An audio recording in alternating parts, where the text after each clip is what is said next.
La Libye est un bon choix pour lui, pour rebondir. J'aimerais aussi en commentaire avoir vos avis. Dites-le moi en commentaire. Est-ce que la Libye est un bon choix pour Aliou Cissé Lamine? Bon, je pense que c'est un bon choix. Si l'on sait que la Libye n'est pas qualifiée à la prochaine CAN, la Libye veut participer à la prochaine Coupe du Monde.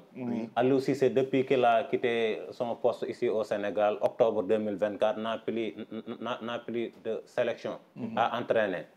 Bon, si le coach au dreadlocks tombe d'accord avec les chevaliers de la Médina, les chevaliers de la Méditerranée, alors pourquoi pas signer là-bas? Non, Lamine avec ces mots-là. C'est une bonne chose. Hein? C'est une bonne chose. Mais c'est comme ça qu'on le surnomme. Hein? Ouais. Le coach au dreadlocks. Le coach au dreadlocks. Ah, je te go tu m'en quoi.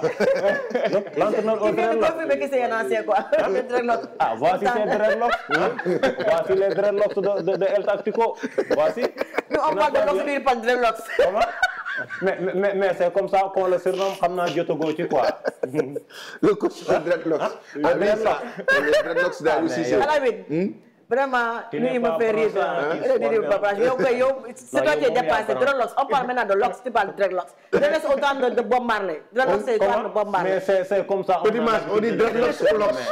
Non, Petit Mas, Petit Mas, qu'est-ce qu'on dit? Dreadlocks ou locks? Maintenant, on parle de locks. Dreadlocks ou locks? Qu'est-ce qu'on dit? Mais maintenant, on parle de locks. C'est lui qui est dépassé. Ce sont les Jamaïcains qui disent dreadlocks. Non, lui, il est dépassé. On parle de locks, Le dreadlocks. surnom El Tactico là, ça.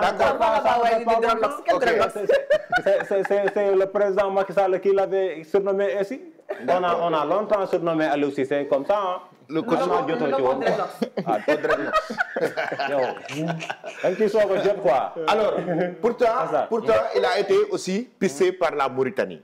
Mais moi, à mon avis personnel, moi, je préfère la Mauritanie qu'à la Libye. Hein. Très honnêtement. La Mauritanie. Ah, mais les Mourabitoun avaient pissé Aliou Cissé avant d'avoir un sélectionneur. Il y avait même, tu te rappelles? Non, je ne me rappelle de rien. Non, à l'époque, le début de Boussou Matinal, tu te rappelles il y a le manager de Djambar qui était venu. C'est lui-même qui nous avait donné l'exclusivité dans Boussou Matinal pour nous dire qu'il avait même donné la proposition à Aliou. Tu te rappelles? Touré avait même amené la proposition à Aliou. Mais est-ce que c'était la Mauritanie même? Est-ce que la Mauritanie? Non, il avait dit la Mauritanie. La Mauritanie est un autre club. Ah, ok.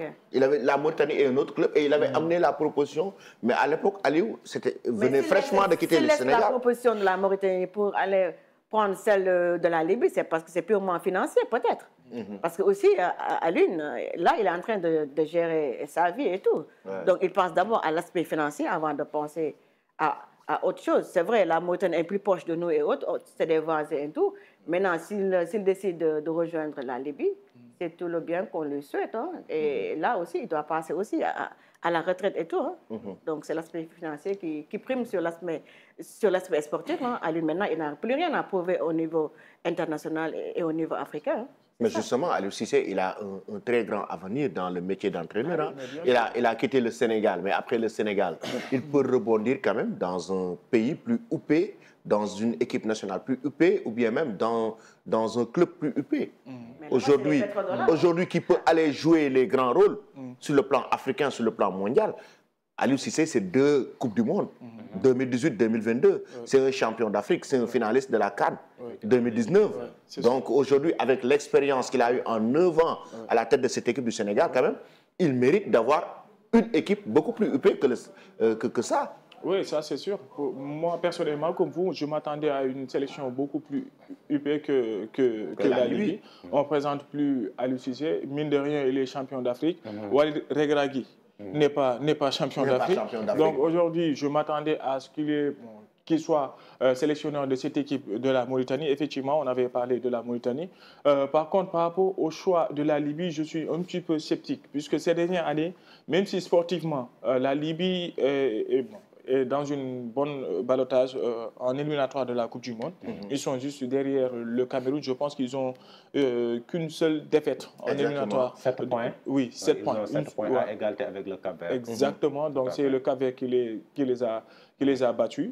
Ils ne sont pas qualifiés en Coupe d'Afrique des Nations. Mais le problème par rapport à cette sélection libyenne est que c'est une sélection quand même à polémique, qui fait beaucoup de polémique. Ils sont un petit peu instables. On les entend souvent sur des faits divers. On se rappelle de la mauvaise aventure de l'équipe nationale du Nigeria sur les problèmes d'aéroport. Également, leur dernier match en éliminatoire de Coupe d'Afrique contre le Bénin, c'était très chaud.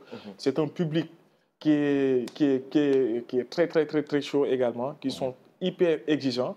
Donc, attendons de voir, on aura quel Aliou Cissé. Est-ce qu'on aura le Aliou Cissé version sénégalais qui s'entête sur ses stratégies, qui, même si le contexte n'est pas le même. Moi, j'ai hâte de découvrir ce nouveau Aliou Cissé. Est-ce qu'on aura un nouveau Aliou Cissé ou bien on aura du Aliou Cissé? Exactement. Voilà. Le connaissant, il est droit dans ses bottes. Rien ne peut l'ébranler. Parce que là, ça n'a rien à voir avec la sélection sénégalaise. Lui, c'est un rastaman. En termes d'armes, en termes de grenier, en termes de potentiel, c'est un autre contexte. Avec tous les critiques qu'il a eu à essuyer et qu'il est resté au sein de l'équipe nationale durant 9 ans, avec tous les exigences du peuple sénégalais, il ne répond pas, il fait focus sur son travail. Je pense que la Libye ne peut pas vraiment l'ébranler. Moi, je pense également, stratégiquement, son profil est bien pour la sélection libyenne. Puisque Aliou Cissé, vu son parcours en équipe nationale du Sénégal, c'est quand même un coach qui a relevé le défi de la construction du football sénégalais, quand même. Puisque depuis qu'il a été sélectionneur du Sénégal, la courbe elle est ascendante. Il a tiré l'équipe nationale vers le haut. Espérons qu'il fera de même du côté de la Libye, mais c'est un petit peu instable quand même. Ouais. Il y a quelqu'un qui dit en commentaire, Doucouré, Aliou pouvait patienter jusqu'à la fin de la CAN pour trouver une équipe du top 10 africain.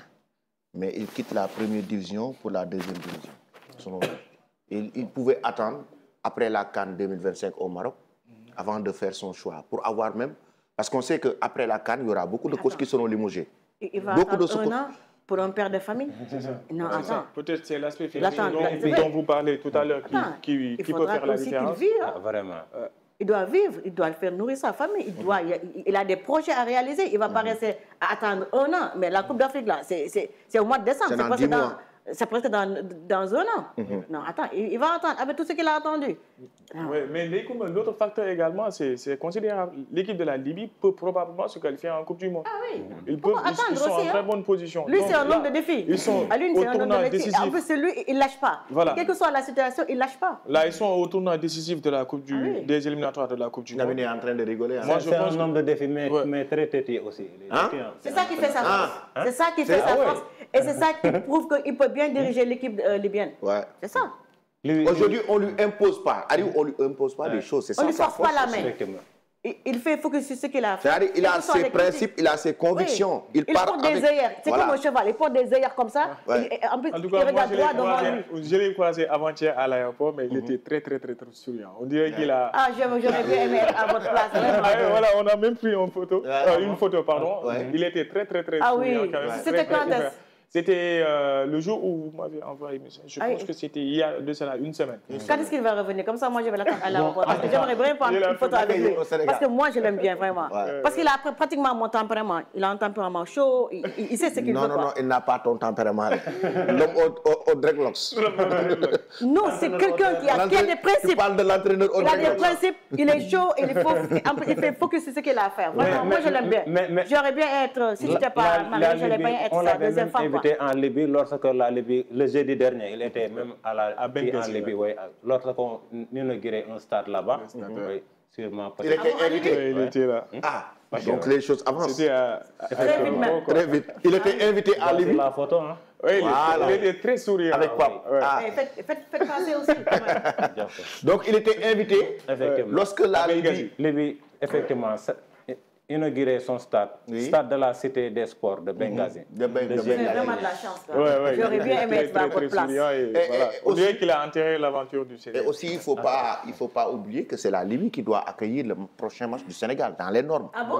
Oui, effectivement. Soudan-Sénégal, c'est en Libye. Ah oui, c'est en Libye. Soudan-Sénégal, c'est en Libye. Mais par rapport à ça, je me rappelle, la fédération ne voulait pas que le match se joue là-bas pour des raisons de sécurité et tout, mais ça a été maintenu. Oui, ça jusqu'à présent, c'est maintenu. Et la fédération attend jusqu'à présent que la FIFA quand même décante la situation parce qu'ils sont en train d'envoyer des courriers à la FIFA pour délocaliser ce match pour des raisons de sécurité.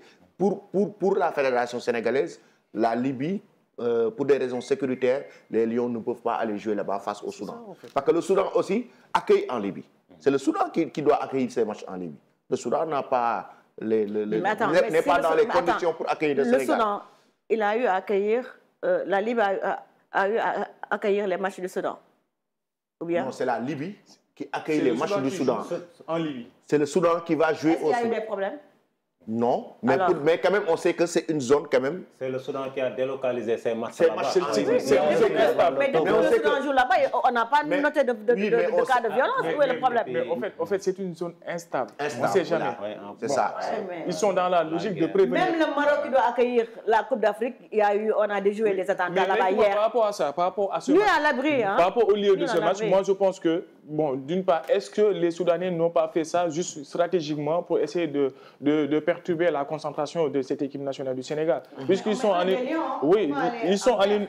éliminatoire de Coupe du Monde, ils ont une bonne ballottage par rapport à la course, mais pour moi, à mon humble avis, il aurait dû délocaliser le match au Maroc, puisqu'il y a beaucoup de pays africains qui reçoivent au Maroc. On a déjoué là-bas 2 attentats hier, le Maroc, là, dont tu parles. 2 attentats. Voilà. Au Maroc, 2 attentats, oui, tu le disais tout à l'heure. Oui. Donc, aujourd'hui... Tu dois accueillir l'Afrique.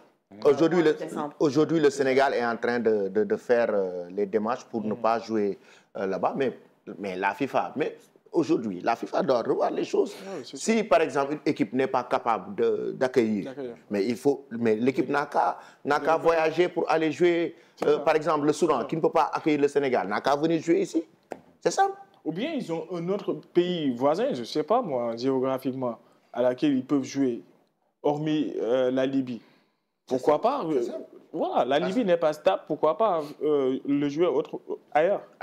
Et je pense qu'aujourd'hui, ce match quand même sera très important pour les éliminatoires de la Coupe du Monde 2026. Il ne faut pas l'oublier, ça entre quand même dans le cadre de ces qualificatifs pour la prochaine Coupe du Monde, États-Unis, Canada et Mexique. Alors, donc, Aliou Cissé, par rapport à ce choix, quand même, Lamine vient de nous donner cette information, comme quoi qu'il a été invité lors de l'inauguration du stade de Benghazi. Ça, quand même, tous les pays, excuse-moi, tous les pays qui sont limitrophes sont des zones de guerre.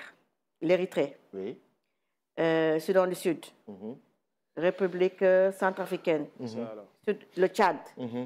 Donc tous ces pays-là, c'est des pays limitrophes où il y a la guerre. Les Centrafricains, ils reçoivent au Maroc. Ils reçoivent au Maroc. Parce que là-bas aussi, c'est un peu chaud. Ah oui, c'est instable.